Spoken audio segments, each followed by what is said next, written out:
So it actually looks like we're getting into our first serious arc for Boruto, and I love seeing that the first arc we're going to be getting is something related to the Uchiha, because we didn't always get things related to the Uchiha directly, and now after quite some time and after everyone was sure all the Uchihas were gone, we have two more people that show up with the Sharingan. Now, who are these people?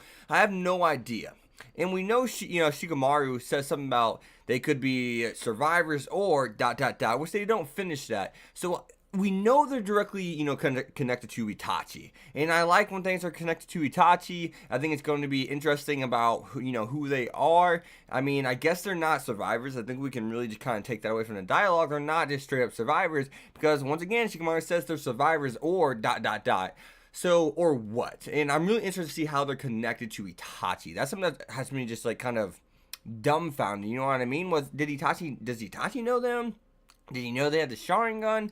Did they obtain the Sharingan after Itachi died? And of course, after, Sasuke killed him, because like he killed, Itachi, he must be punished or whatever, or killed, whatever they said. I can't remember exactly what they said, but obviously this is about revenge, to a certain extent. And they even say like, Sasuke is someone who is a disgrace to the Uchiha. So I'm really interested, like, who in the heck are these people? They remind me of like Kasami. Kasami, Itachi's like right-hand buddy, because like just the way they look. And it looks as if that one guy does not have teeth. We saw that in, not a preview, we've seen that in the ED, I believe it is. You'll see that the main, antagonist for this arc does not have teeth.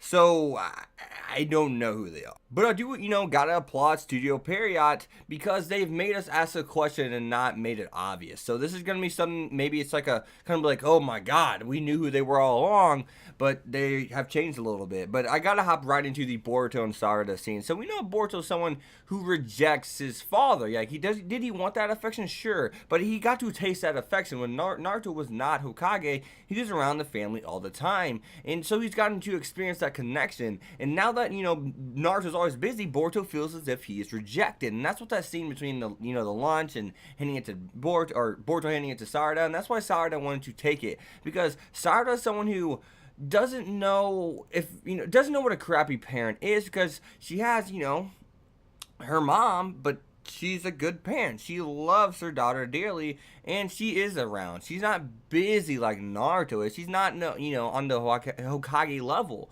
But at the same time, she's never, got to know Sasuke. So she's never had that feeling of, I guess, being rejected by a parent to a certain extent. Even though your parent may not even want to reject you, sometimes we have, family that has to travel across the country. Yes, it's what they do for a living, and it sucks. No one wants that. Your parents not always around. It sucks they're not there eating dinner with you at the dinner table. It's just you and your mother. I mean, all those kind of things suck, man. They hurt, but it happens, you know what I mean? At the end of the day, there's nothing you can do about it. Sometimes it's not necessarily your parents' fault. They're traveling across the country for you. They're traveling across the world for you.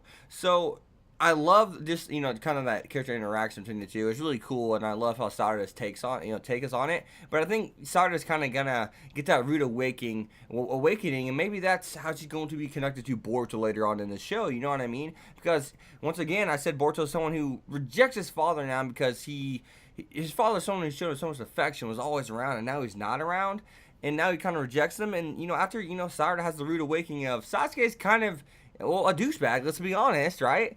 She's going to reject her father now too, saying, "Hey, you've been gone all this time. You're gonna treat me like this, kind of like that stuff." It's coming to the opposite of Naruto. You've never been around, but whenever you first meet your daughter, you treat me like crap. Boruto is like, you used to be around all the time, and now you're never around. Right, so I'm wondering if this is going to, make those two characters grow together and actually get connected before they become a team. But whenever we do, see Sarada activate the Sharingan, it's because she's so excited to see her father, that emotion. So that was cool. I'm glad to see that, and that's clearly why Sasuke's like, "Are you one of them? How did you find me? I was surprised."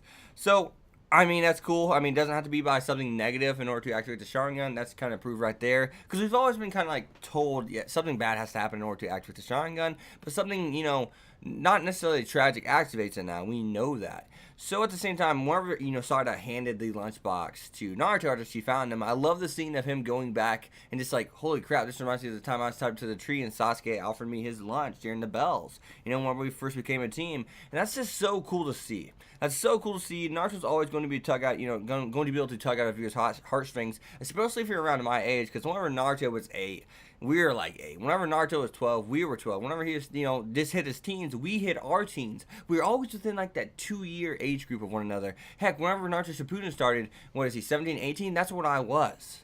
That's what I was. And then whenever he got married at the end of Naruto Shippuden, he's like, what, 21, 22? Same age as me. I literally grew up with this kid, and it's just so cool.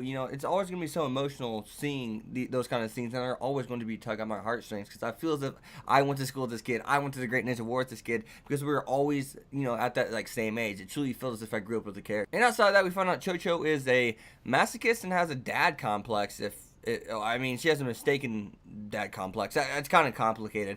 But she loves being handled rough, apparently. So Cho-Cho is a masochist, apparently. So, yeah, with that and that being said, as always, guys, you guys have been hacks. You should leave a like, comment, subscribe, follow me on Twitter X25, and I'll see you guys next time. Peace.